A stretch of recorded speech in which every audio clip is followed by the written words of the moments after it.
ഇറാന്റെ ആണവ കേന്ദ്രങ്ങളെ കൃത്യമായി നശിപ്പിച്ചു എന്നുള്ള അമേരിക്കൻ പ്രസിഡന്റ് ഡൊണാൾഡ് ട്രംപിന്റെ വാദത്തെ പൂർണ്ണമായും തള്ളിയിരിക്കുന്നു.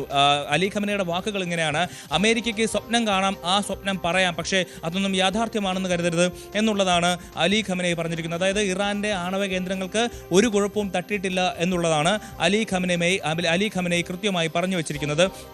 മാത്രമല്ല, അമേരിക്കയുമായുള്ള ചർച്ചകൾക്ക് ഒരു പ്രത്യേകതയുണ്ട്. അതായത് അമേരിക്കയുമായി ചർച്ചയുടെ അവസാനം എന്താകണമെന്ന് അമേരിക്ക നേരത്തെ തീരുമാനിച്ചിട്ടുണ്ട്. അത്തരത്തിൽ മുൻകൂട്ടി തീരുമാനിച്ച ഒരു കൺക്ലൂഷനുമായിട്ട് വന്ന ഒരു ചർച്ചയ്ക്ക് തങ്ങൾ തയ്യാറല്ല എന്നുള്ളതാണ് അലി ഖമനെ പറഞ്ഞിരിക്കുന്നത്.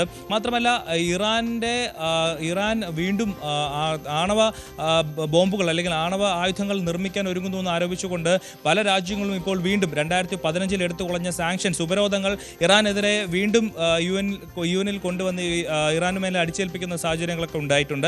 അപ്പോൾ ആ ഒരു സാഹചര്യത്തിൽ റഷ്യയുമായി ചേർന്നുകൊണ്ട് ഇറാൻ കൂടുതൽ ആണവ കേന്ദ്രങ്ങൾ നിർമ്മിക്കാനുള്ള കരാറൊക്കെ ഒപ്പിട്ട് കഴിഞ്ഞു. ഈ ഒരു സാഹചര്യത്തിലാണ് അമേരിക്ക വീണ്ടും ഇറാനെ ചർച്ചയ്ക്ക് ക്ഷണിച്ചിരിക്കുന്നത്.